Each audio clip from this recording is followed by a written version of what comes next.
আসসালামু আলাইকুম ভিউয়ার্স, আশা করি সবাই ভালো আছেন। আজকে আমরা জানব রাসূলুল্লাহ সাল্লাল্লাহু আলাইহি ওয়াসাল্লাম যে 7টা ধ্বংসাত্মক জিনিস থেকে বেঁচে থাকতে বলেছেন তার সম্পর্কে। সেই 7টা ধ্বংসাত্মক জিনিস সম্পর্কে জানব। তার আগে ছোট্ট একটা রিকোয়েস্ট থাকবে, যারা এখনও আমার চ্যানেলটি সাবস্ক্রাইব করেন নাই অনুগ্রহপূর্বক সাবস্ক্রাইব করবেন। চলুন কথা না বাড়িয়ে শুরু করা যাক ইনশাআল্লাহ।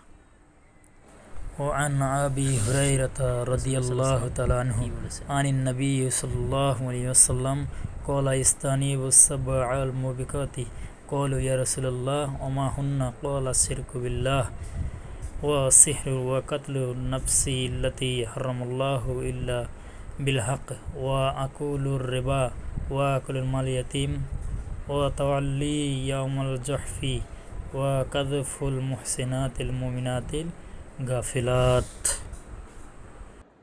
উক্ত হাদিসের অর্থ হচ্ছে, হযরত আবু হুরায়রা রাদিয়াল্লাহু তাআলা আনহু হতে বর্ণিত, তিনি বলেন, রাসূলুল্লাহ সাল্লাল্লাহু আলাইহি ওয়াসাল্লাম বললেন, হে লোক সকল, 7টি ধ্বংসাত্মক বিষয় থেকে তোমরা দূরে থাকবে।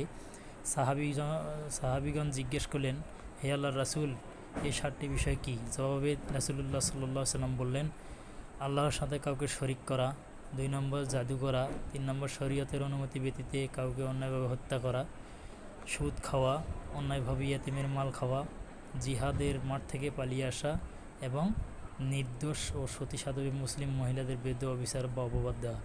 বুখারী মুসলিম। আল্লাহ সুবহানাহু ওয়া তাআলা আমাদের সবাইকে এই 7টি ধ্বংসাত্মক জিনিস থেকে হেফাজত করুন। আমিন।